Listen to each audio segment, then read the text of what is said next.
Welcome back to Top 4 Repairs. If you have a power steering leak and you have no idea where the leak is coming from, I'm going to tell you guys exactly where it's coming from.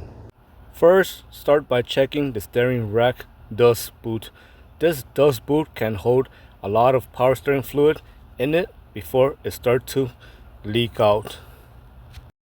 Next, use a long needle nose or a plier and remove the clamp on the dust boot. You want to check for a bad steering rack seal. Once the dust boot clamp is removed, next push in the dust boot and you want to compress it.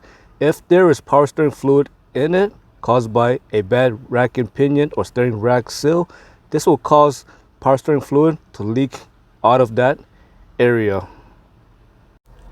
Next, you want to check for leaks right at this area. There is a O-ring in it.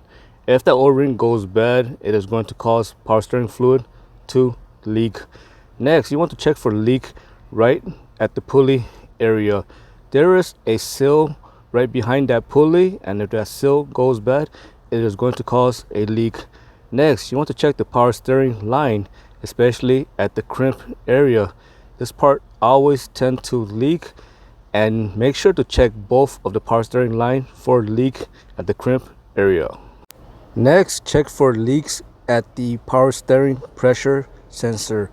There is a seal that can go bad. Next, you want to check for power steering fluid leak right at the steering line going to the rack and pinion or steering rack.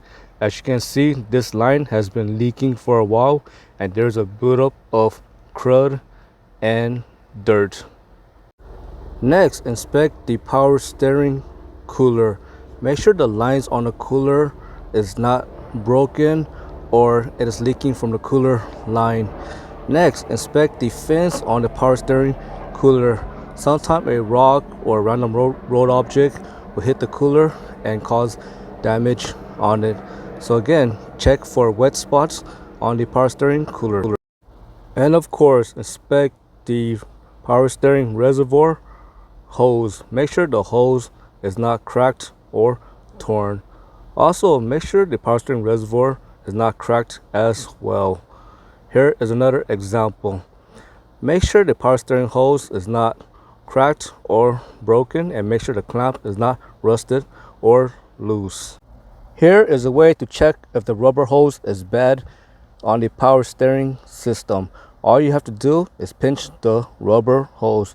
If it is easy to pinch the rubber hose, that means the rubber hose is deteriorated and the inner wall is collapsing and it's starting to fail.